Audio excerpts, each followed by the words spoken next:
I'm going to keep this straightforward.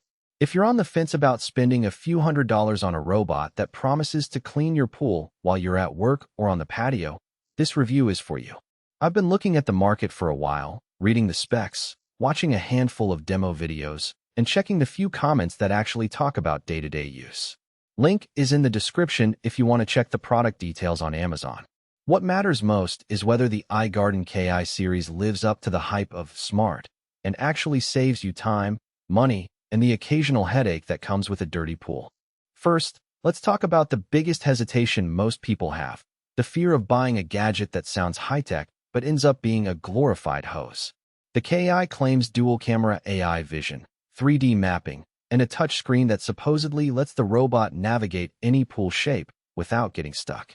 That sounds impressive, but the real question is how it behaves when the water is cloudy, when you have a ladder or a set of steps, and whether you'll need to intervene every few minutes.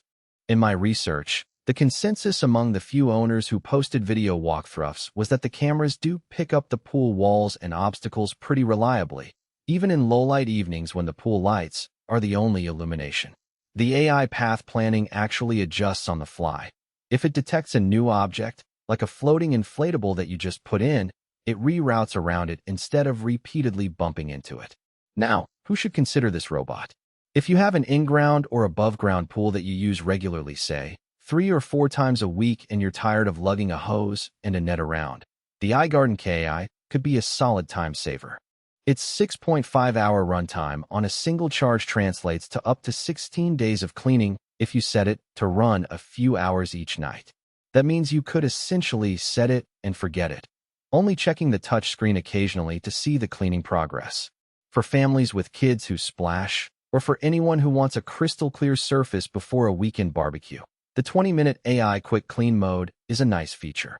You press a button, the robot does a fast sweep, and you can jump straight into the water without waiting for a full-cycle clean. Conversely, if you only dip a toe in your pool once a month, or if you have a very small plunge pool where a manual net takes less than 5 minutes, the robot's price point may not be justified. Also, if you have a complex pool layout with multiple levels, deep drops, or a lot of intricate water features, the AI might still struggle. The dual-camera system is great for standard rectangular or oval pools, but it can get confused by very tight corners or unusual contours, causing it to linger longer in some spots while neglecting others. In those cases, a simpler, cheaper robot that just roams randomly could actually end up more reliable because there's less thinking for it to get wrong. Let's break down the practical strengths. The suction power is advertised at 22,000 liters per hour in turbo 200% mode. In real-world testing videos, that translates to noticeable debris pickup. Think leaves, small insects, and the fine dust that settles after a windy day. The robot empties its internal filter automatically when it reaches capacity, which means you won't have to stop every 15 minutes to empty a bag. The adaptive mobility system, essentially small wheels that can pivot and adjust torque, does a good job of climbing over the ladder rungs and the small steps that many pools have. I saw one demonstration where the robot smoothly rolled over a pool ladder without getting stuck, something older models would have wrestled with. On the software side, the full touch screen is intuitive enough that you don't need to dig through endless menus. You can set a schedule, toggle the quick clean mode, or look at a simple map of the pool that shows which zones have been covered. The AI target system even highlights high-traffic areas where most of the debris accumulates, allowing you to concentrate cleaning power where it matters most. For anyone who isn't a tech wizard, the learning curve feels minimal. The robot essentially runs itself after you press start. Now for the weaknesses that matter after you bring the unit home. Battery confidence is the first.